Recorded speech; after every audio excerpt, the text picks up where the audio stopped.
Bapak, Ibu, saudara-saudari yang dikasihi Tuhan, selamat siang. Salam sejahtera untuk kita semua. Kita akan memulai ibadah minggu kita pada hari ini. Namun sebelum itu, dengarlah, saya akan membacakan beberapa pokok-pokok warta jemaat.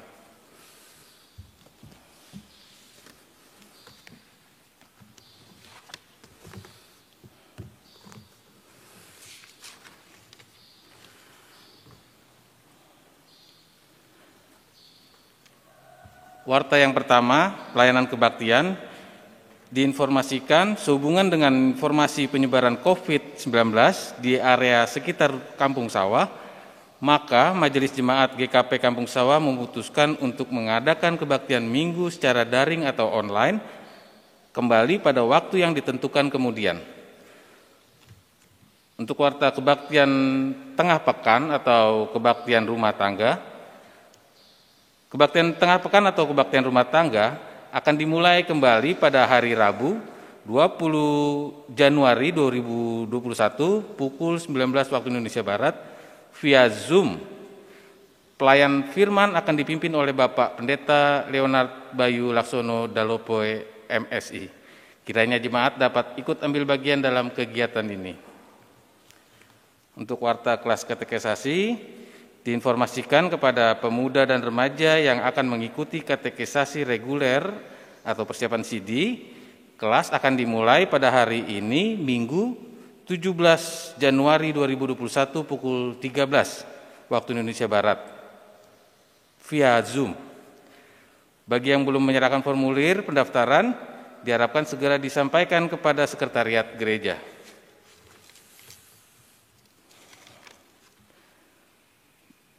Warta berita duka cita. Telah dipanggil pulang ke rumah Bapa di surga almarhumah Ibu Irene Sutaria Serang, anggota Jemaat Wilayah 4 dalam usia 73 tahun pada hari Rabu 13 Januari 2021 dan telah dimakamkan pada hari Kamis 14 Januari 2021 di pemakaman GKP Kampung Sawah. Majelis Jemaat dan warga Jemaat GKP Kampung Sawah menyampaikan ucapan turut berbelasungkawa yang sedalam-dalamnya. Teriring doa kiranya Tuhan Sang Pemilik kehidupan senantiasa memberikan ketabahan, kekuatan, dan penghiburan bagi keluarga yang ditinggalkan. Demikian warta yang dapat kami sampaikan. Untuk warta selengkapnya dan laporan keuangan dapat Bapak, Ibu, saudara-saudari lihat dalam media yang telah disediakan. Mari Bapak Ibu, kita akan mulai ibadah kita. Mari bersama kita bangkit berdiri.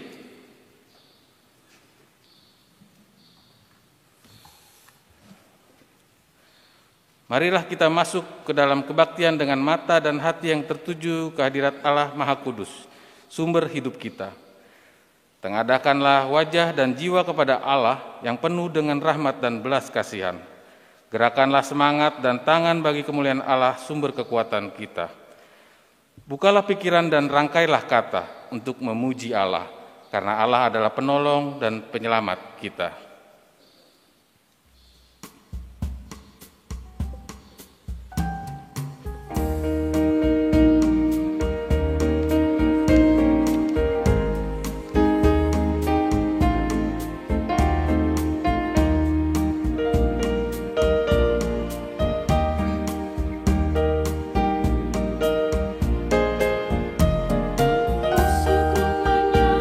Berkumpul menyembah kepada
Mari kita awali kebaktian pada pagi hari ini dengan suatu peneguhan kebaktian dan salam persekutuan.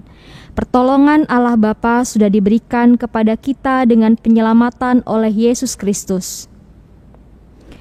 Kasih karunia dan damai sejahtera dari Allah menyertai saudara.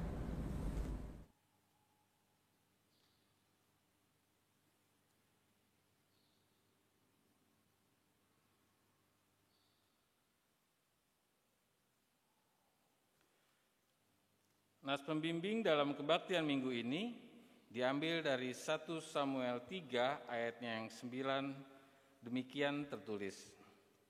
Sebab itu berkatalah Eli kepada Samuel, pergilah tidur dan apabila ia memanggil engkau, katakanlah, berbicaralah Tuhan, sebab hambamu ini mendengar.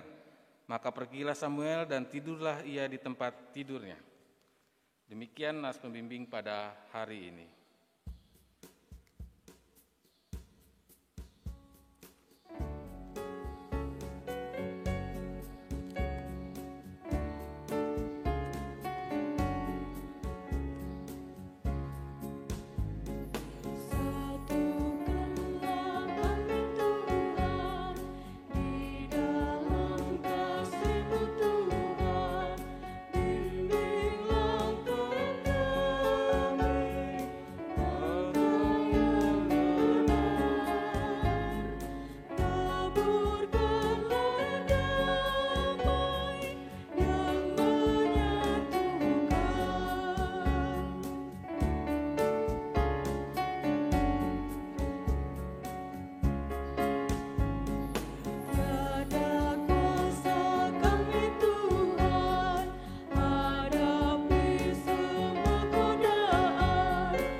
Kita masuk dalam pengakuan dosa kita.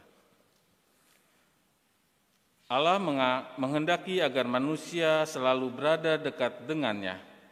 Yesus berkata, tinggallah di dalam aku dan aku tinggal di dalam kamu, sehingga kamu berbuah di dalam kehidupan.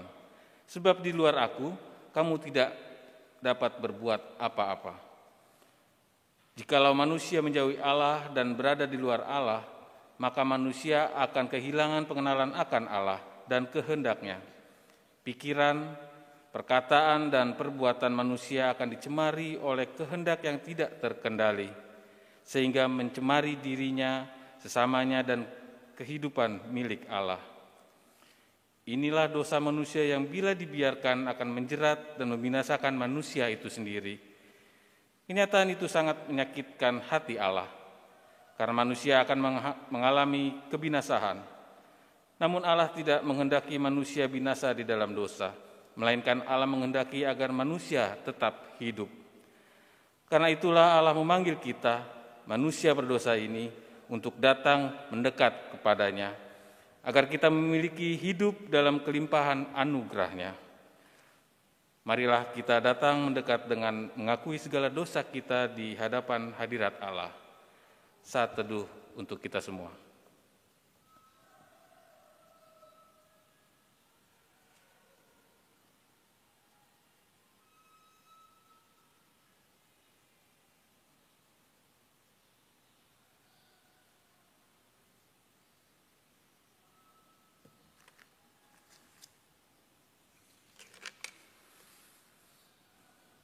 Mari kita bersatu hati dalam doa.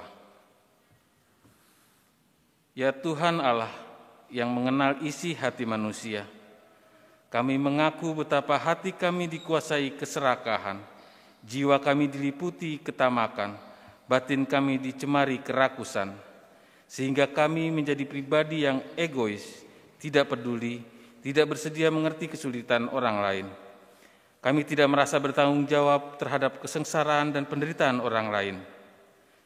Ya Tuhan Allah Maha Pengampun, Sentuhlah kami dengan kesadaran bahwa penderitaan dan kesengsaraan sesama kami adalah juga tanggung jawab kami. Tolonglah kami supaya menyediakan diri untuk bisa menjadi yang terdepan dalam mengasihi. Amin.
Jemaat yang berbahagia, kesungguhan penyesalan kita akan disambut oleh Allah, sebab Allah yang kita kenal adalah kasih adanya. Allah akan membuka hatinya bagi setiap orang yang juga membuka hatinya dengan tulus ikhlas kepadanya. Allah bersedia mengampuni setiap orang yang datang mendekat kepadanya. Sebagaimana firman Allah mengatakan dalam Yesaya 1 ayat yang ke-8, "Marilah, baiklah kita berperkara, firman Tuhan, sekalipun dosamu merah seperti kirmizi, akan menjadi putih seperti salju.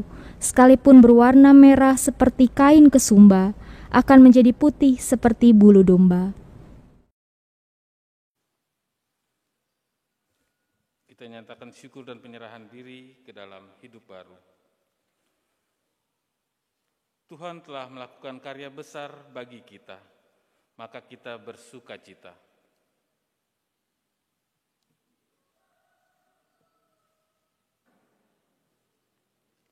Ya Tuhan Allah kami, Engkau layak menerima puji-pujian dan sembah kami, karena kemurahan-Mu yang penuh kerelaan telah menebus kami dari dosa, sehingga kami diselamatkan dari kebinasaan.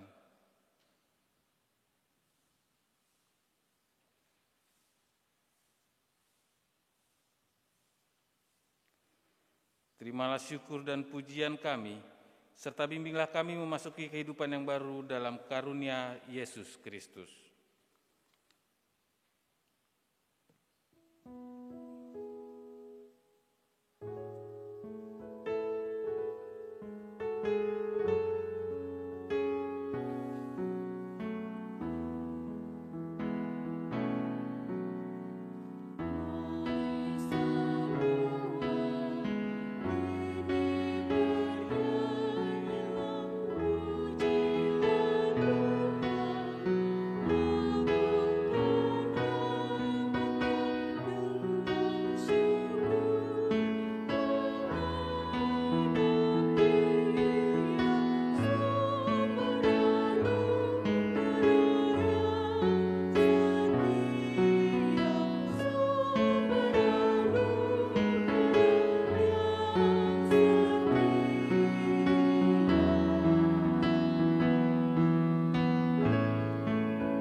Marilah jemaat yang dikasih dalam Tuhan, kita akan merenungkan firman Tuhan, dan sebelumnya mari kita bersatu hati dalam doa.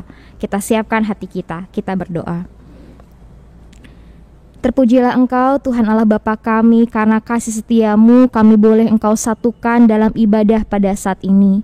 Terima kasih untuk kesempatan yang Tuhan anugerahkan, kemurahan-Mu yang boleh senantiasa mengiringi hidup kami, sehingga Engkau memberikan kami kekuatan, kesehatan, keselamatan sampai pada hari ini. Dan biarlah Tuhan firman yang hendak kami baca dan renungkan pada pagi hari ini boleh menguatkan setiap kami dalam berbagai peran kami masing-masing untuk terus dengan berani menapaki hari-hari depan. Bila firman ini pun boleh terus menegur kami, menopang dan menguatkan kami, agar kami boleh seturut dengan apa yang Tuhan kehendaki. Bila Roh Kudus Tuhanlah yang kiranya senantiasa menuntun kami dan juga hamba-Mu dalam segala keterbatasannya, agar apa yang diucapkan kiranya hanya seturut dengan kehendak Tuhan saja. Ya Tuhan, inilah doa dan harapan kami, dalam nama-Mu kami berdoa. Amin. Pembacaan firman Tuhan pada hari ini akan diambil dari Injil Yohanes pasal yang pertama ayat 43 sampai 51. Saya akan bacakan firman Tuhan bagi kita semua. Demikianlah firman-Nya. Pada keesokan harinya Yesus memutuskan untuk berangkat ke Galilea. Ia bertemu dengan Filipus dan berkata kepadanya, "Ikutlah aku." Filipus itu berasal dari Betsaida, kota Andreas dan Petrus. Filipus bertemu dengan Natanael dan berkata kepadanya, "Kami telah menemukan Dia yang disebut oleh Musa dalam kitab Taurat dan oleh para nabi, yaitu Yesus, anak Yusuf dari Nazaret." Kata Natanael kepadanya, "Mungkinkah sesuatu yang baik datang dari Nazaret?" Kata Filipus kepadanya, "Mari dan lihatlah." Yesus melihat Natanael datang kepadanya lalu berkata tentang dia, "Lihat, inilah seorang Israel sejati, tidak ada kepalsuan di dalamnya." Kata Natanael kepadanya, "Bagaimana engkau mengenal aku?" Jawab Yesus kepadanya, "Sebelum Filipus memanggil engkau, aku telah melihat engkau di bawah pohon ara." Kata Natanael kepadanya, "Rabi, engkau anak Allah, engkau raja orang Israel." Yesus menjawab katanya, "Karena aku berkata kepadamu, aku melihat engkau di bawah pohon ara, maka engkau percaya? Engkau akan melihat hal-hal yang lebih besar daripada itu." Lalu kata Yesus kepadanya, "Aku berkata kepadamu, sesungguhnya engkau akan melihat langit terbuka dan malaikat-malaikat Allah turun naik kepada Anak Manusia. Yang berbahagia ialah mereka yang mendengarkan firman Allah dan yang memeliharanya." Haleluya.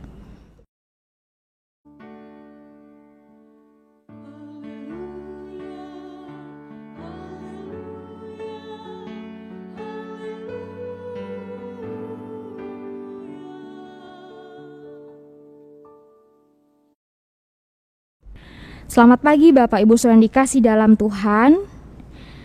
Semoga kita semua dalam keadaan baik dan sehat.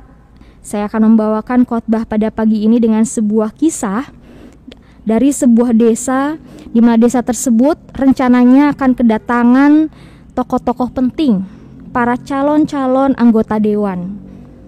Para calon-calon anggota dewan ini hendak menilik kondisi desa tersebut, dan dengan berangkat menggunakan bis kecil, mereka tiba di tempat di desa tersebut dan menyampaikan visi misi mengenai rencana pembangunan untuk desa tersebut. Seperti yang terjadi di waktu-waktu sebelumnya, di tahun-tahun sebelumnya ketika masa pencalonan pemilih dewan di kota tersebut, mereka lagi-lagi mendengar bahwa para calon pemimpin daerah tersebut berjanji akan membangun wilayah desa tersebut, berjanji akan membangun infrastruktur dalam hal jalan, sekolah, rumah sakit dan sebagainya. Namun kemudian salah seorang warga desa tersebut berseloroh mengatakan, "Hati-hati, biasanya apa yang diucapkan justru sebaliknya." Karena mengapa Bapak Ibu Saudara dikasih dalam Tuhan, bahwa desa tersebut masih termasuk desa yang tertinggal. Baik air, akses jalan, pendidikan maupun kesehatan masih belum tersedia. Maka selesai menyampaikan visi misi, para calon ini pun pulang.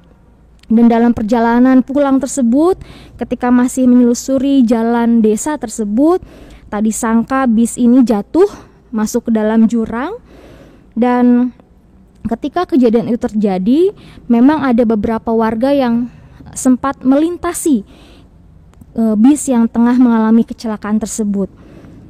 Para warga ini mendengar ada seruan tolong, tolong, gitu ya. Namun kemudian para warga teringat bahwa kalau apa yang dikatakan oleh para calon biasanya itu justru kebalikannya. Maka para warga ini pun memilih untuk jangan, biarkan saja. Biasanya para calon tuh mengatakan yang berkebalikan dari yang sesungguhnya. Lebih baik kita jalan terus. Jangan-jangan itu hanya hantu. Maka apa yang terjadi Bapak Ibu Saudara? Maka berlalulah para warga yang saat itu tengah melintasi bis tersebut. Kemudian para warga tersebut kembali kehidupan mereka dan tidak ada yang menolong para calon pemimpin daerah tersebut saat terjadi kecelakaan. Dari kisah tersebut apa sih yang bisa kita temukan? Makna apa yang bisa kita dapatkan? Kita dihargai pertama-tama karena apa yang kita nyatakan dalam hidup kita dan apa yang dapat kita bagikan kepada orang-orang di sekitar kita. Mau itu gelar, mau itu kedudukan, mau itu profesi, itu hanyalah aksesoris yang melekat dalam diri kita, yang memberi nilai tambah pada diri kita. Namun harus diingat Bapak Ibu Saudara dikasih dalam Tuhan, nilai tambah itu akan gugur dengan sendirinya ketika aksesoris yang kita pakai ternyata tidak benar-benar mewakili kompetensi kita. Ketika perilaku kita tidak sejalan dengan kedudukan ataupun tidak menyiratkan profesi kita. Apalagi ketika di zaman saat ini Bapak Ibu, ketika kecanggihan teknologi dan informasi cepat tersebar gitu ya. Ketika ada seseorang yang mendengar satu berita dan tidak diiringi dengan daya kritis, maka kemudian terperdaya ya, seperti para penduduk desa yang tadi dikisahkan di awal. Kita mungkin lebih bisa melihat seseorang itu dari apa yang dipakai, dari yang dinaiki, yang diposting, dikatakan. Tapi kemudian kita bisa kecele, kita bisa ternyata salah menilai, ternyata tidak sesuai dengan apa yang ditunjukkan. Artinya di sini jangan mudah terprovokasi pada aksesoris, pada penampilan yang melekat. Lihatlah lebih dekat. Alih-alih memilih tampak lebih baik, lebih bagus dari luar, lebih baik kita menjadi penyebab yang baik, yang dapat memberi pengaruh baik. Dan itu menjadi pilihan sesungguhnya harus kita lakukan, kita pilih. Dan bukankah hal itu yang bisa kita jumpai dalam firman Tuhan, dalam sosok Yesus dan para muridnya yang kita baca pada hari ini. Ketika Yesus berniat untuk memulai pelayanannya, Ia memanggil orang-orang yang dapat menjadi muridnya, orang-orang yang akan menjadi kawan sekerjanya. Namun di sini kita bisa melihat dalam berbagai proses perekrutan para murid, ada yang memang betul langsung percaya dan mau menjadi muridnya, meninggalkan keluarganya, meninggalkan pekerjaannya, meninggalkan jalannya. Tapi kemudian yang menarik oleh Injil Yohanes tangkap pada firman Tuhan yang kita dengar hari ini, Injil Yohanes menampilkan ada suatu percakapan antara Yesus dengan muridnya, di mana para murid ini sempat merasakan sanksi pada diri Yesus sendiri, seperti yang diutarakan oleh Nathanael pada ayat 45. Dia bertanya, mungkinkah sesuatu yang baik datang dari Nazaret? Sebuah pernyataan keraguan yang logis sebenarnya.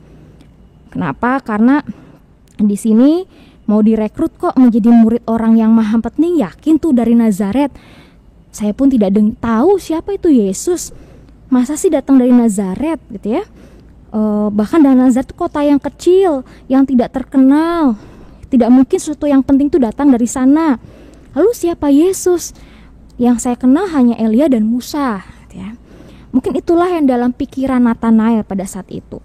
Dan bisa jadi kalau kita pada saat itu menjadi bagian dari orang-orang di sekitar Yesus, kita pun bisa memiliki anggapan yang serupa. Karena kita selalu terpatok untuk melihat hal yang besar, apa yang dipakai, apa yang dinaiki, apa yang diposting, apa yang dikatakan. Nah, tapi di sini kita bisa melihat bagaimana kemudian Nathanael boleh mengalami satu percakapan dengan Yesus sendiri. Bapak Ibu yang dikasih dalam Tuhan, di sini bagaimana kita juga beruntung melihat sosok Filipus. Beruntunglah Nathanael berjumpa bersama-sama dengan Filipus.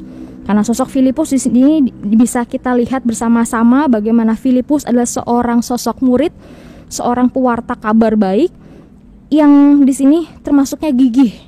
Kalau nggak percaya, ayo datang, lihatlah bagaimana di sini Filipus mencoba meyakinkan Nathanael bagaimana Nathanael yang sempat sangsi saat itu dapat menjadi percaya dan mengakui bahwa seorang yang pribadi yang mengajak mereka untuk turut serta menjadi muridnya adalah sosok yang selama ini telah mereka tunggu-tunggu.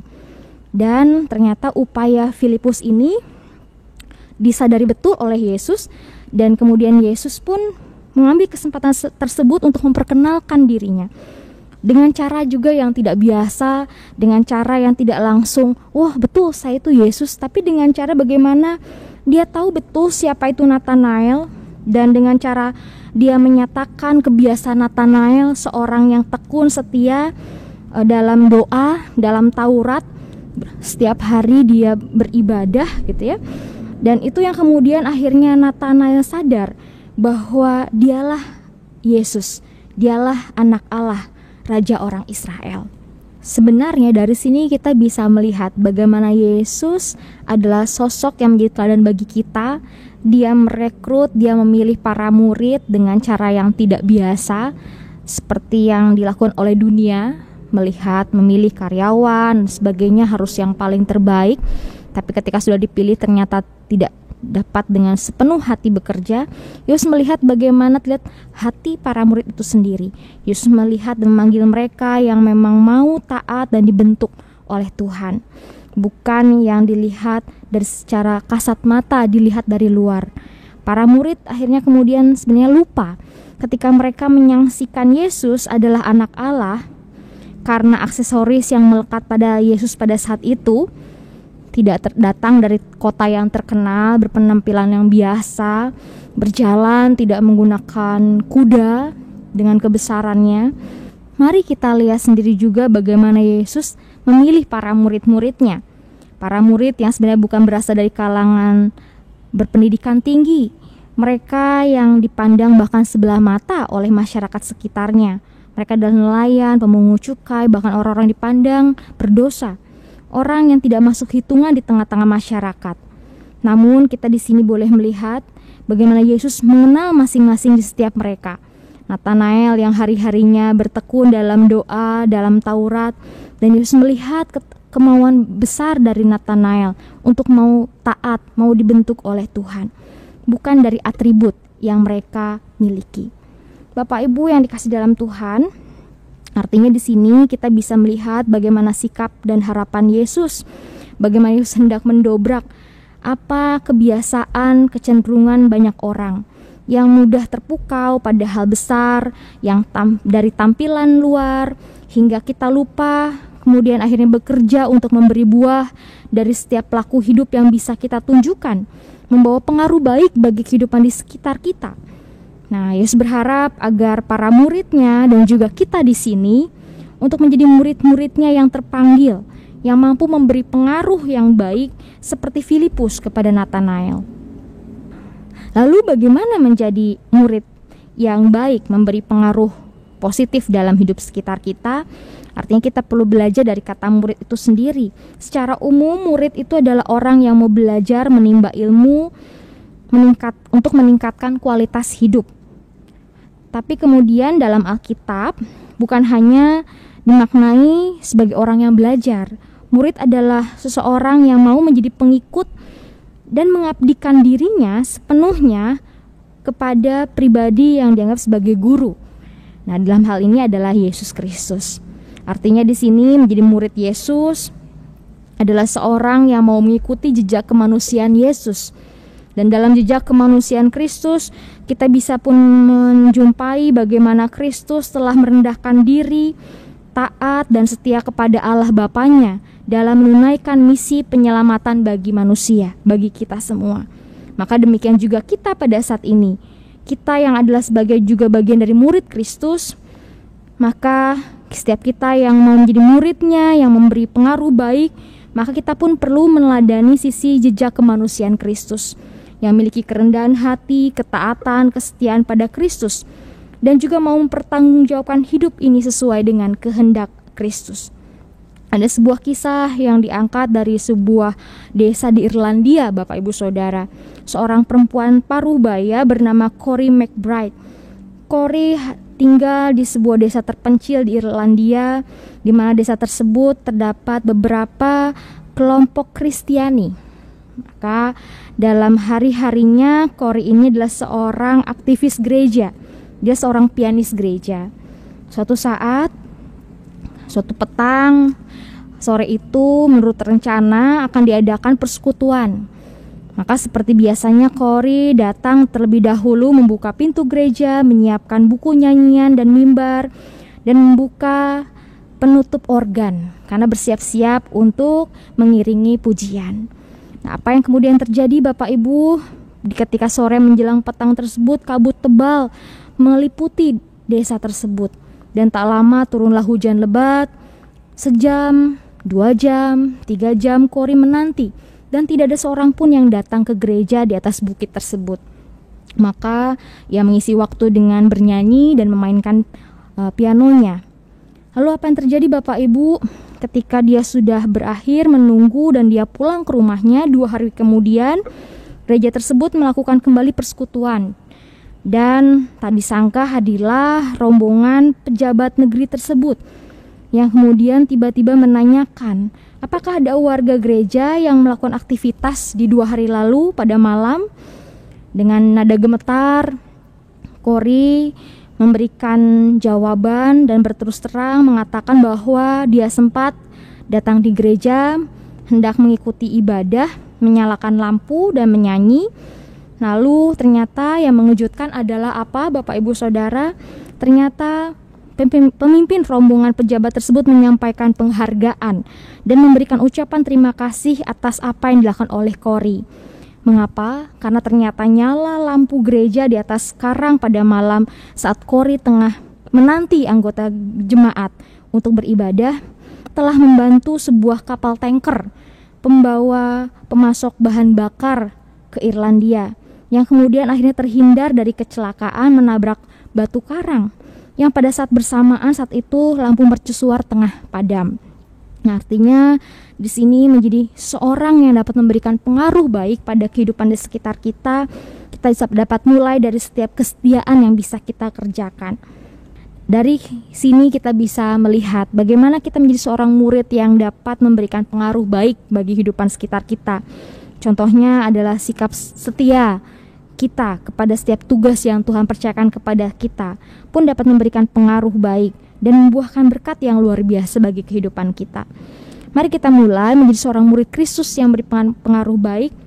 Mari kita mulai dengan mengerjakan apa yang menjadi peran kita sebaik-baiknya. Mari kita bekerja, melakukan peran-peran kita seolah-olah pekerjaan itu adalah pekerjaan terakhir yang kita kerjakan pada saat tersebut. Dan marilah kita gunakan apa yang ada pada kita untuk membangun, mendukung orang lain di tengah-tengah masa pandemi saat ini. Kita tahu betul masa pandemi ini adalah masa yang tidak mudah kita jalani, Bapak Ibu Saudara.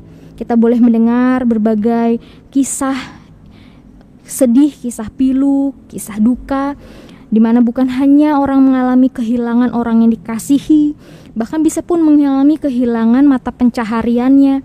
Dan dalam segala kondisi tidak mudah ini menjadi kesempatan bagi kita untuk boleh saling bertolong-tolongan, saling menopang sebagai sesama murid Kristus. Kita gunakan mungkin media sosial yang kita miliki untuk kita dapat menopang dan mendukung rekan-rekan kita yang tengah dalam usaha online-nya. Atau misalnya ketika kita tahu sahabat saudara kita tengah berupaya berjuang secara ekonomi, karena mungkin harus kehilangan pekerjaannya, kita dapat mendukung, memberikan semangat kepadanya. Bukan kemudian malah akhirnya, dikit-dikit postingnya jualan terus. Padahal kita tahu bahwa itu satu-satunya harapan yang dia miliki untuk tetap dapat bertahan hidup. Atau ketika kita tahu bahwa di tengah kondisi tidak mudah ini, rasa kesepian pun dapat menyelimuti hidup kita. Mari kita kembali menyapa, menegur kawan yang mungkin sudah lama tidak kita jumpai oleh karena kondisi pandemi saat ini. Kita telepon, kita tanya kabarnya, kiranya satu sapaan yang kita berikan kepada setiap mereka boleh memberikan pengaruh yang baik bagi setiap mereka untuk merasa terhibur, merasa bahwa meski jalan ini tidak mudah, meski hidup ini diliputi dengan berbagai kekecewaan dan penderitaan, namun aku tidak sendiri. Selain Tuhan, ada orang-orang yang boleh hadir menopang dan menguatkanku. Kiranya segala pengaruh baik yang ada dalam diri kita bisa menjadi suluh bagi orang di sekitar kita, sehingga akhirnya orang bisa melihat ada terang Kristus dalam diri kita. Kiranya Tuhan menopang dan menguatkan kita. Amin.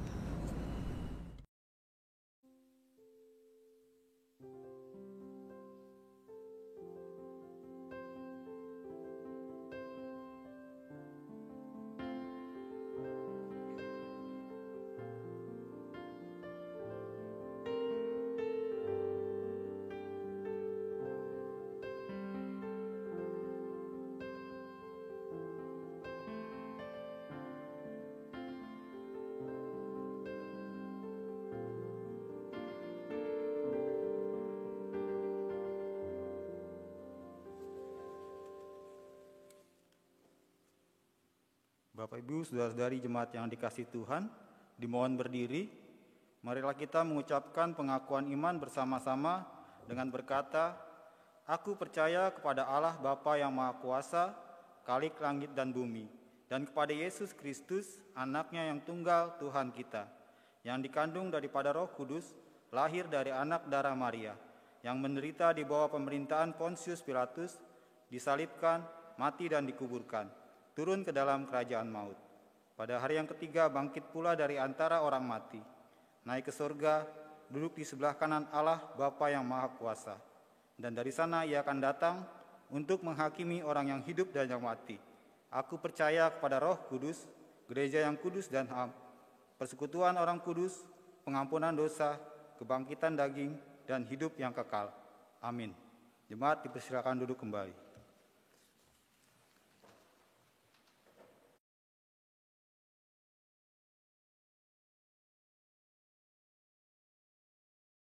Jemaat yang dikasihi Tuhan, marilah kita bersatu hati berdoa dalam doa syafaat. Mari kita berdoa.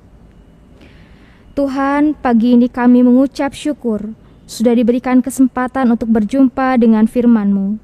Firman yang kembali mengingatkan kami untuk memiliki telinga yang sedia mendengar, terlebih untuk memiliki hati yang terbuka pada kebenaran firman-Mu.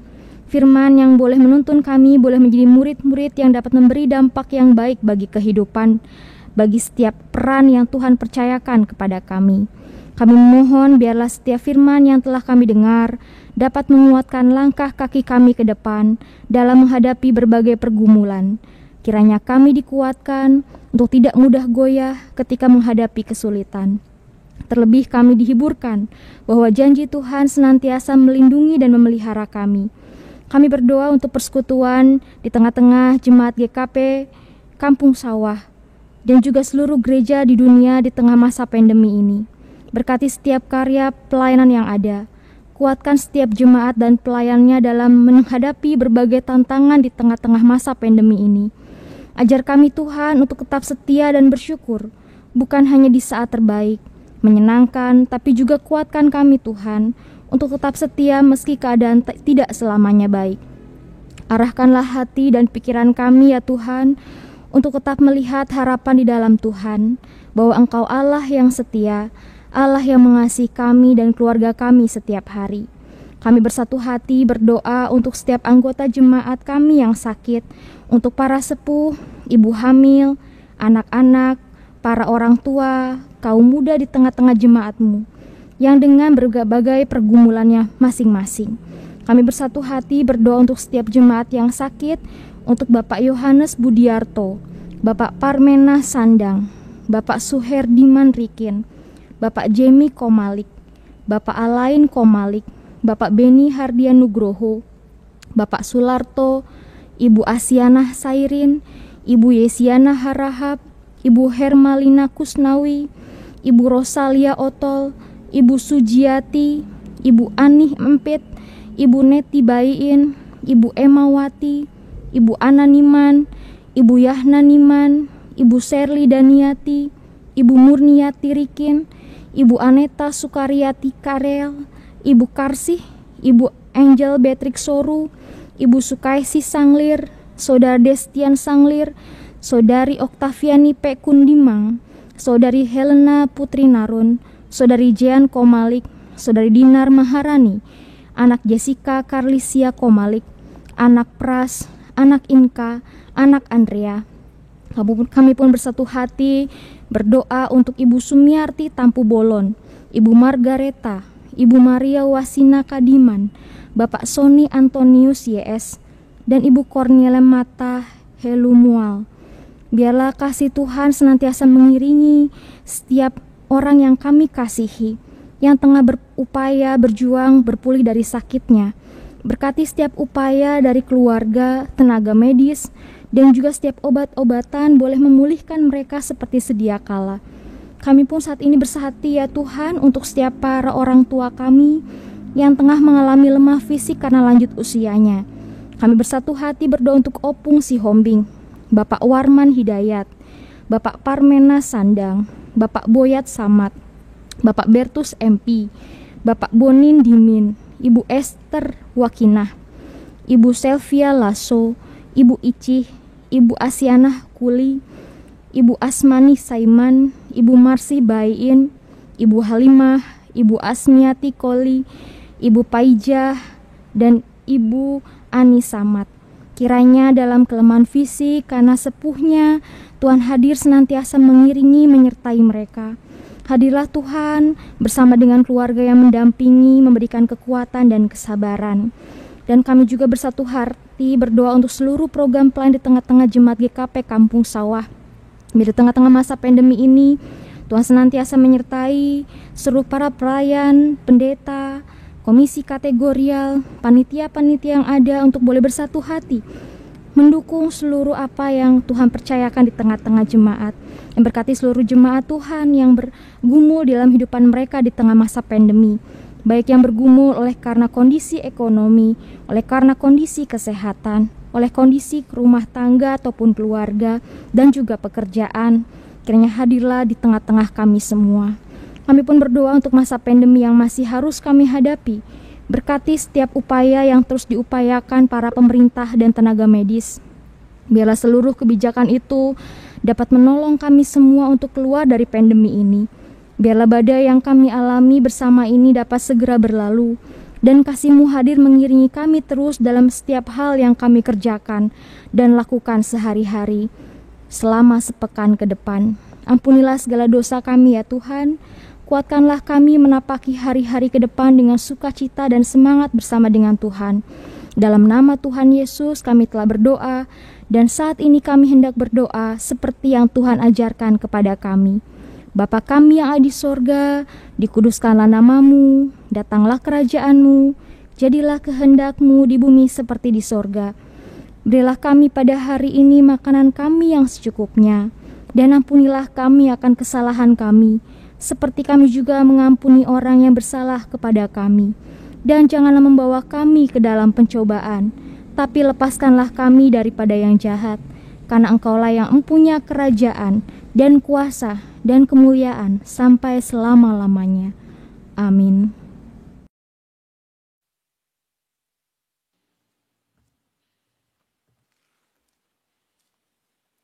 Jemaat yang dikasihi Tuhan, pada saat ini kita diberikan kesempatan untuk menyatakan syukur kita melalui persembahan. Sebelum kita memberikan persembahan, dengarlah firman Tuhan yang diambil dari Roma 12 ayat 1. Karena itu, saudara-saudara, demi kemurahan Allah, aku menasihatkan kamu supaya kamu mempersembahkan tubuhmu sebagai persembahan yang hidup, yang kudus, dan yang berkenan kepada Allah. Itu adalah ibadahmu yang sejati. Sambil persembahan kita dihimpun, kita memuji Tuhan dari pelengkap Kidung Jemaat nomor 271 bait 1 dan 2.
Jemaat Tuhan dimohon berdiri, kita akan membawa doa persembahan kita bersatu dalam doa.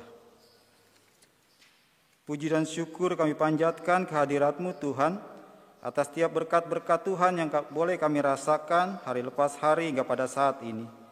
Dan pada saat ini Tuhan kami telah menghimpun persembahan kami. Tuhan kiranya Engkau berkati persembahan kami ini sehingga dapat terpakai dengan baik untuk penata layanan jemaat-Mu di tempat ini di GKP Kampung Sawah. Berkati kami Tuhan, kuatkan kami Tuhan dalam menjalani kehidupan kami hari lepas hari untuk saling berbagi dan saling menguatkan terhadap sesama kami. Di dalam nama Tuhan Yesus Kristus kami berdoa dan bersyukur. Amin. Jemaat tetap berdiri.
Jemaat yang dikasihi dalam Tuhan, kepadamu telah diberitahukan apa yang baik dan apa yang dikehendaki Tuhan, yaitu jadilah pribadi yang tetap setia dan bertekun memberi pengaruh baik dengan meladani Kristus sebagai guru agung dan kita adalah muridnya.